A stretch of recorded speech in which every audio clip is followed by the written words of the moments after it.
Oh my god. Song of Ice and Fire unboxing. Yes. We're gonna do this. We have had this box for just a few hours now, and Nathan's getting mad at me for making him wait as long as we have. I wish I could be painting these Lannisters right now. So I'm gonna put my hands on top of the box and wait a little bit longer to talk about it because it's funny to me. We're gonna open it up. Nathan's already taken the cellophane off because he couldn't stand it, but we haven't even cracked the seal. Yeah, no, we haven't done anything. All we did was take the cello off, so you don't have to watch us fumble with it. Ready? Help!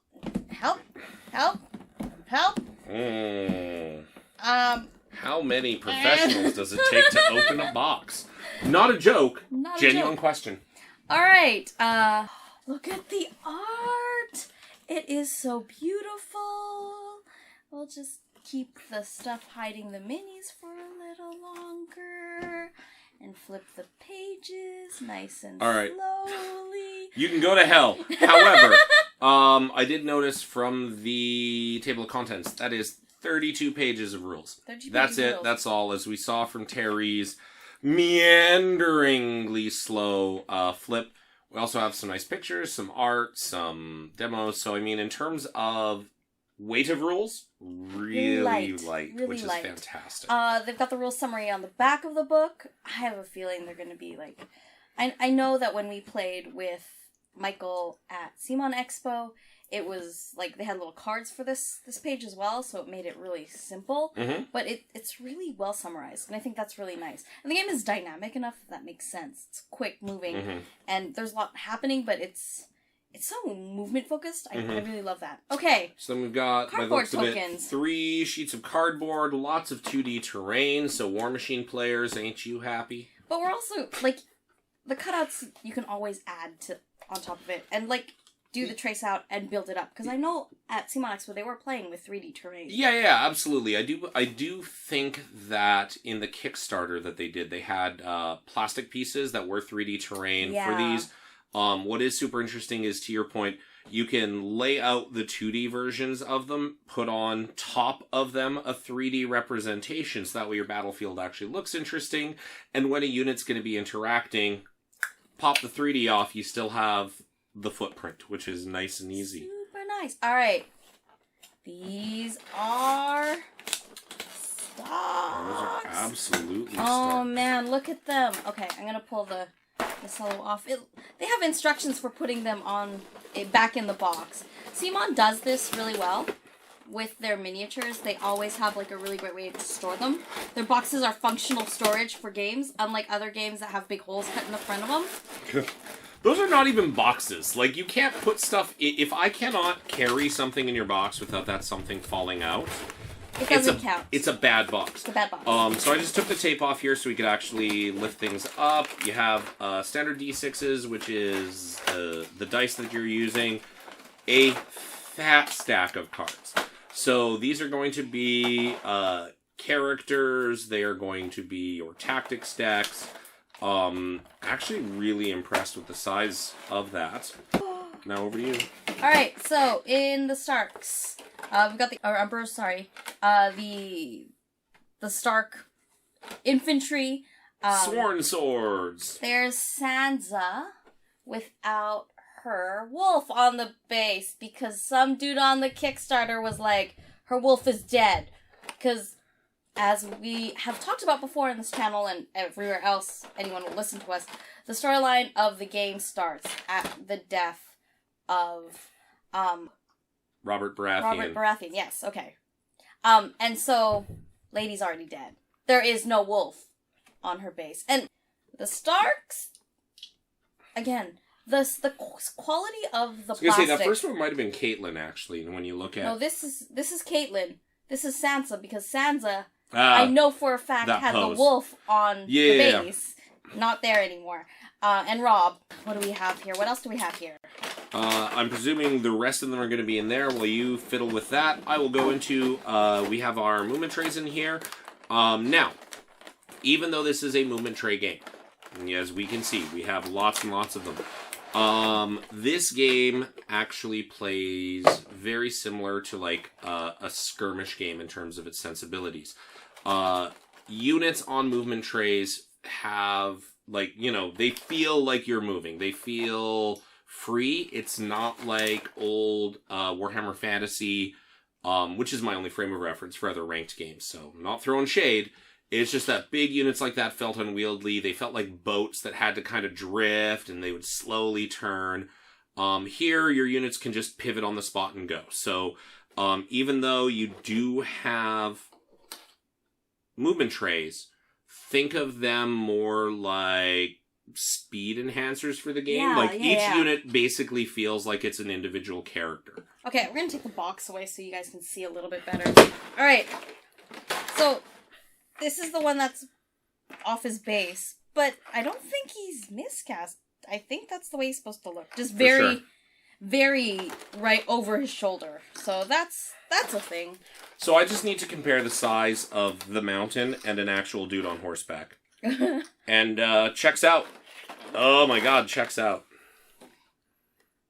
Just so you can see. Just absolutely adore that. That is the kind of detail that brings joy to my cold dead heart. Oh, this is so beautiful. Like, I'm so excited. I know why you wanted to tear into these, because they're so beautiful. The storage of the stuff in the box is totally CMON style. You can put everything back and it stores perfectly and sensibly. Take pictures. If you're going to store it in the box in these trays, take pictures of the way you lay it out. And then you don't have to worry about where things go and try to remember where everything goes. Just take pictures, and then you'll be better. Tyrion and Cersei. Oh, they look great. They do look fantastic. I just want to put Tyrion next to the mountain. Like, it doesn't even come up to his knee. You say things like, oh, take pictures, which is super great if you're not going to be painting them.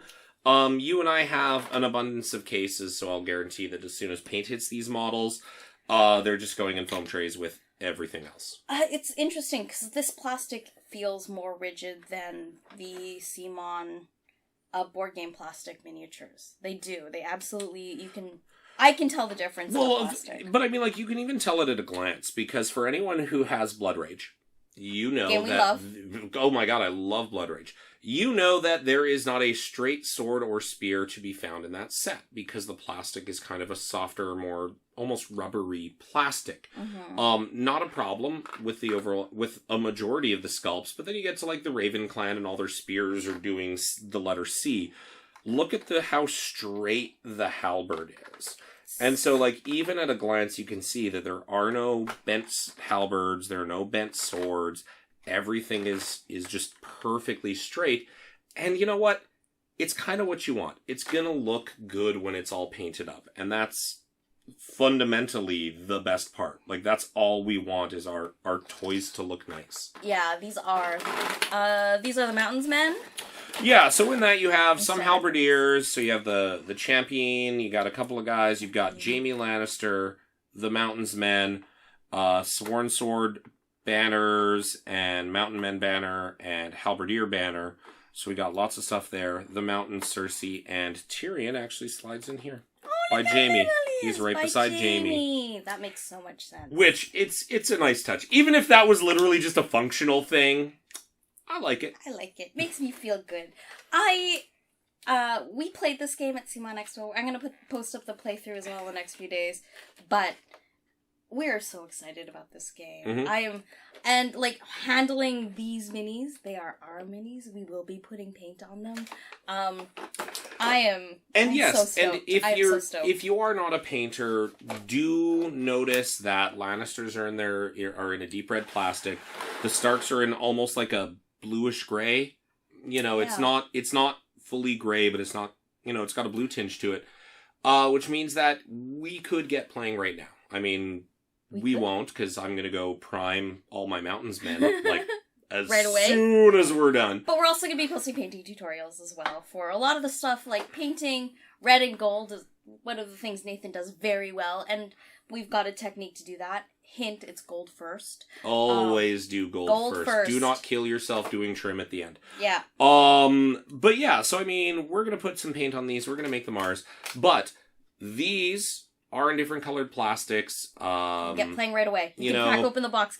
No assembly required. The most work you're doing is popping out the tokens and reading the rule book and getting in that way. And I'm so excited. Like, you might be priming, but I'm going to be, like, spilling through the cards and the rule book pretty much off the bat. Mm-hmm. It's funny to me, again, like, because okay, I'm gonna crack the cardboard. You know that when you open up games like this, there's gonna be dice, and it's like dice and measuring sticks and that sort of thing, because it's such a thing that, like, I take for granted as a gamer who has literally bucketfuls of dice sitting around for all the games I play. We have a vase of dice because flowers die, but a vase of dice just looks cool. And it's a great way to, like, showcase all the dice you're shaving in the house at any one point.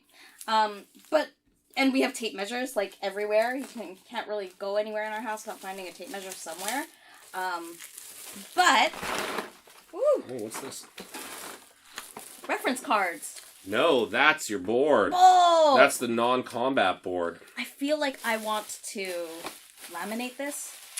Yeah, I mean... I do. It's kind of flimsier. It feels like a flimsy piece of cardboard, which is great if you are only ever gaming in your house, but if you're going to be tracking this to the store, sliding it into a army case, there's a very good chance that it's going to take a beating in a very short amount of time. Look, range measurers and all that jazz. I know that CMON partners with a bunch of accessory makers, and so I'm waiting for, the acrylic measurers and that sort of thing. I'm sure, like, with, wow. Oops. Stop that. I'm sure with Game of Thrones, licensed everything, like, I can get coffee mugs and keychains. There's gotta be, like, a Game of Thrones Lannister licensed tape measure out there somewhere, and that's what I'll be hunting for on Amazon next few days. But yeah, we can, like, it literally, all you need to do is crack the box, push out your tokens, and your components are all ready to play. Yeah. That's really awesome. It's really awesome. Rack up, you have one person rack up the minis while the other person is reading through the rules. And you're off to the races. I'm so excited. I am so excited. I think the contents of this box are really exciting to me because there's so much cavalry on the Stark side. And I know you hate that. You're kind of grumpy about it. Listen, in a miniatures game, movement matters more than anything else. And the Starks just have a huge advantage where... If you pick Robb Stark as your commander, his ability is getting a free cav unit known as a direwolf. So he won a lot of those battles before he got married. Just saying, right? It gives you 2 units of cavalry to 0, which means that the Starks get to dictate where the fights happen. They can bring the cav in to to swing fights in their favors. And if you get locked up in the front, there's really nothing you can do about that. It really underscores the fact that in this game, movement matters. And it matters so much. That's why cavalry matters. And that's why cavalry can make a difference. So, that's what's in the box. That's what you've heard about us gushing about the game a little bit. And we'll be gushing about this game for a good while longer. I have no doubt. And I'm really excited to see what comes available in stores for the game in the near future. So, thank you for watching, and keep your eyes peeled for painting tutorials and the playthrough of this game, both facilitated by Mike Schnall from CMON Expo when we did it there, as well as when we get our stuff painted playing here in our studio? I mean, it's a fancy word for basement, but sure. We're miniature wargamers. Studio. Basement is our natural habitat. Like, our paint racks are just behind over here. There. People can see them now. The sun, it burns me. Doesn't burn me. Alright. Until next time, I will see you soon. Cheers.